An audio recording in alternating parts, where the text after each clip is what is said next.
Thank you. So let's see something about this project more in detail. So basically, FRED2 is an acronym that is based basically on the fraud repression through education.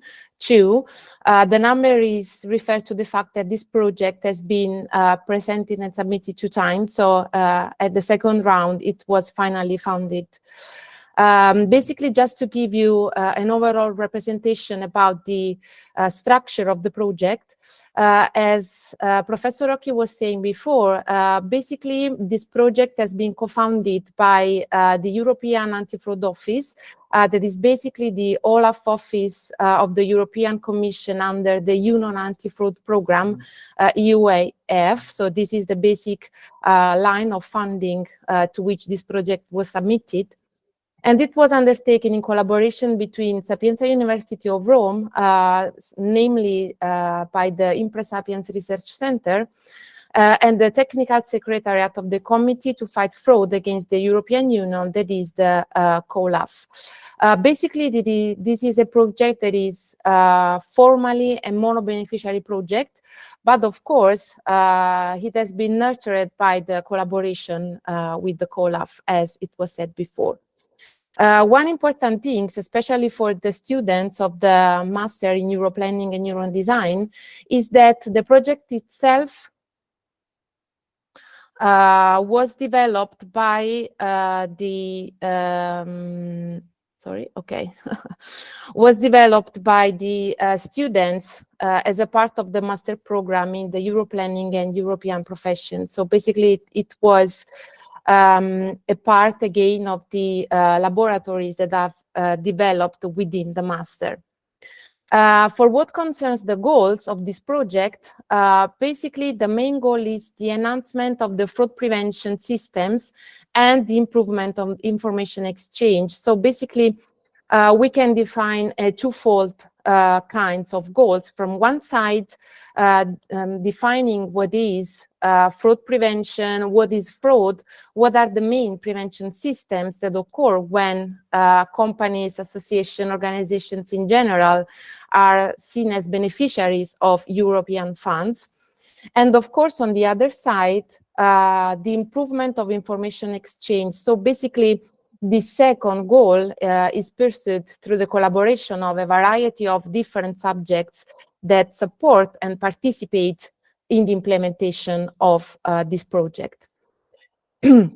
Basically, this was made possible through the cooperation and intensive cooperation between the academic world, so the academics that work within the Impre Sapiens Center, and the EU anti-fraud coordination services that are basically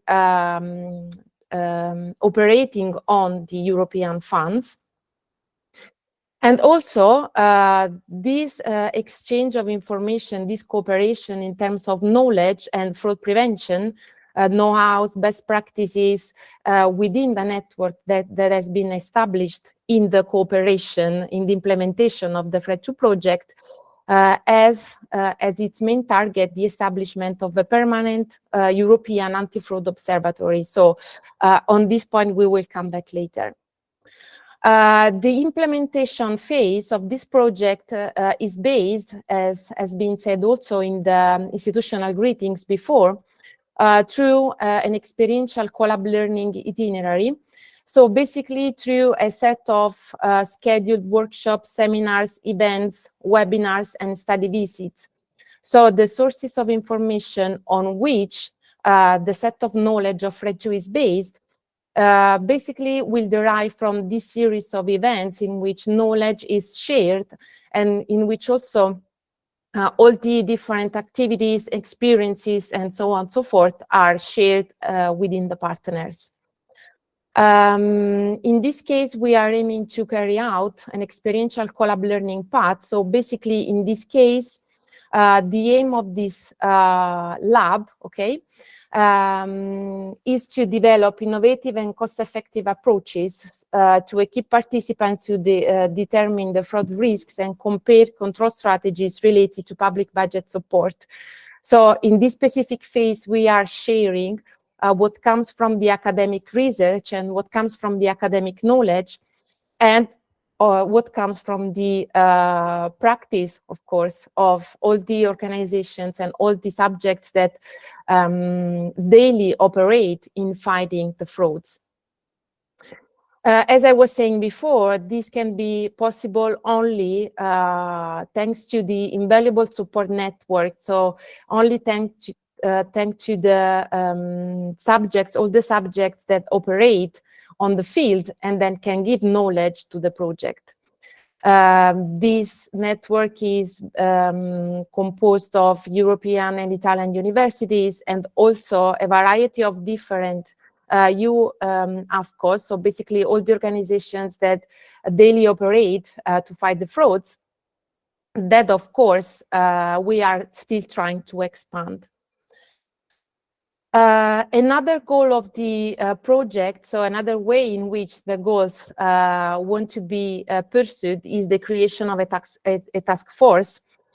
In this case, we are trying to build a very, very consistent and relevant task force that is a mixed group between academic and practitioners. So, as I was saying before, we are trying to mix the knowledge that comes from the academic research and from the academic models and what comes from the practice.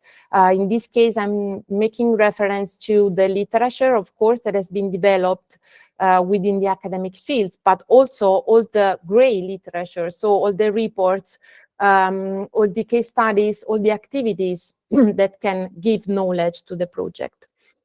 The goal of the task force will be the co-design of a map of concepts. So basically, we are trying to mapping and to set knowledge again about what is fraud prevention, what is the definition of fraud, what are the main methods, what are the main indicators that can be alert, that can be seen as an alert for what concerns fraud in relation to the European funds.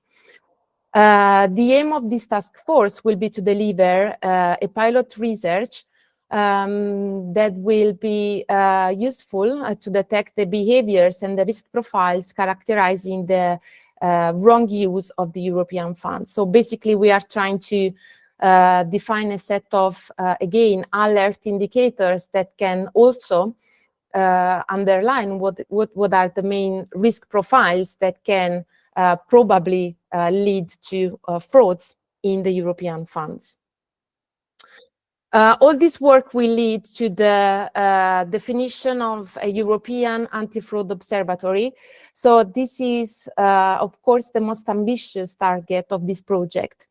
This observatory will be European and transnational. So basically, it will be developed through this project. So basically, it will start from Italy, but its vocation will be European and transnational.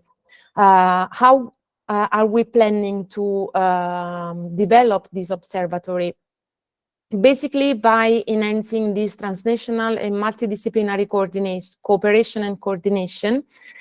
In this case, we, of course, are planning study visits and also webinars in which we are inviting organizations and networks that are based in different EU countries. Of course, this observatory will be useful also to produce reports, so to produce the so-called grey literature to which I was making reference before, and also to improve the awareness of fraud and all the other illegal activities that, even though they are not defined strictly as fraud, can be, of course, relevant in the definition and also in the distribution, let me say, of the EU funds. So basically, the main impact of this will be having a landscape of the behaviors, of the risks, of the indicators that, of course, can be something negative that can lead to the detriment of the European budget in its diffusion, okay, through the funds. Of course, since we are living in the times of NRRP, so basically also the seminars is dedicated to the next generation EU.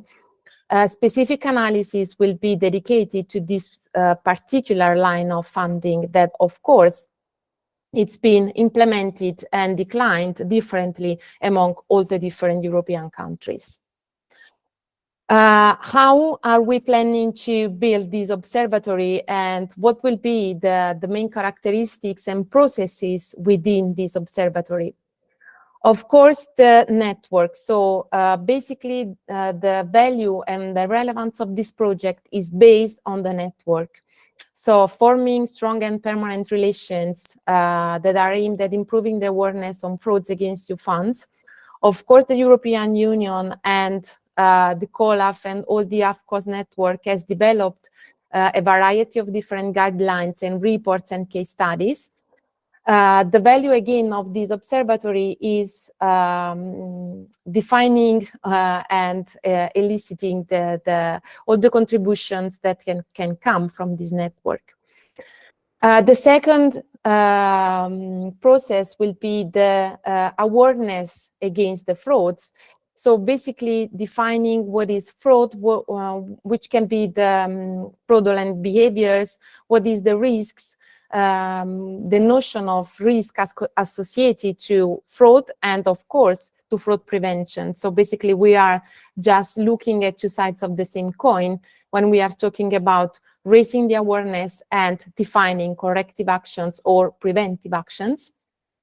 Then we have the aim of improving the quality of data and the related information. So as academics, we are working on this. So defining a map of knowledge that can be useful to improve the quality of data and information that can be retrieved from this data. Francesca, sorry, I beg your pardon. Cruciano speaking. Yeah, we can see your slides, your PPT presentation. Ah, okay, so I'm just talking by myself. Okay. Okay. Sorry. Okay, so can you see it now? Yes. Yeah. Okay. Yes. Okay. Thank you. Thanks. Thank you. So last but not least, the enhancement of the exchange of information and data between operators and practitioners. As Professor Rocchi was saying before, we had a variety of different events that, of course, are contributing to the dissemination of the contents and of the results of this project. FRED2 project was kicked off on May 2023, specifically at the presidency of the Council of Ministers in Italy. We had, of course, a variety of very, very relevant personalities. Among them, the Honorable Raffaele Fitto, who is the Minister for the European Affairs, the South, the cohesion policies and the implementation of the PNRR. We had the pleasure to host our rectress, Antonella Polimeni. We had the pleasure of hosting the General Stefano Screpanti, who is the commander of the Guardia di Finanza, specifically the nucleus for the repression of fraud against the European Union at the presidency of the Council of Ministers. And also we had the honor of having the presence of Dr. Ugo Liberatore, who is the director of the General Inspectorate for the PNRR. Basically, in this event, we had the possibility again to present the project and to set the main targets, also having the possibility to put the first step in the knowledge about what is fraud repression and what are the actions that have already been taken by the people that are working on this daily. Then we had the first workshop that was hosted by the Faculty of Economics of Sapienza University of Rome. It was held in November 2023. It was a two-day event. in which we had the possibility to have a confrontation between the different actors and the network that is involved in the implementation of this project. It was again hosted by distinguished representatives of the academic world and all the Italian and European institutional bodies that are supporting this project. In the last day of this first workshop, we also had the possibility to host a roundtable discussions that are again basically aimed to share common knowledge and to build new knowledge. In this specific first workshop, we defined the objectives of the task force and also how this task force should pursue these targets and goals. And lastly, we also defined the first lines of what the observatory should be done in the future. The last event before this, in presence event, was held 1 month ago, basically, in Venice on the 19th and 20th of February. We had here, again, a 2 days workshop. This second event marked, as you can read in the slides, a really important milestone in the project, since basically we had the possibility to kick off the activities of the observatory. Here again, we had the opportunity of having distinguished representatives of all the institutions that support directly this project, institutional bodies, policy representatives, and also, of course, representatives of the academic world. We had the possibility also to visit the Comando Regionale of the Guardia di Finanza in Venice that hosted the second day of this second workshop. In this case, in this day, we focused the attention on the latest techniques and the technologies and the set of indicators specifically related to the risk that, of course, deal with fraud prevention and fraud repression. In this case, we had the very, very significant opportunity to have the activities of the territorial level entities reported. And in this case, we also had the opportunity to explore what is the potential micro-territorial approach that, of course, is totally consistent with the project's objectives. We have this webinar today, and I'm also announcing the next webinar that will be held on June 2024. And that will be dedicated to the data-driven approach and its use in contrasting the European funds fraud phenomenon. So basically, the aim and the content of the next webinar will be dedicated to the data-driven approach, in which we will give the participants an overview on which can be a set of indicators, a set of measures, quantitative and qualitative measures, again, that can be used to define, again, risky behavior, and also risky behavior that can probably link to frauds in the European fundings. So thank you for your attention. I just take the last seconds to put your attention on the social and contacts pages that you can reach. So if you're interested in this project and want to follow up what are our activities, you can follow us on LinkedIn. We have a dedicated LinkedIn page that is, of course, updated with all our activities. And of course, you can also write an email to the ImpreSapiens Research Center, and we will be happy to answer. So thank you for your attention.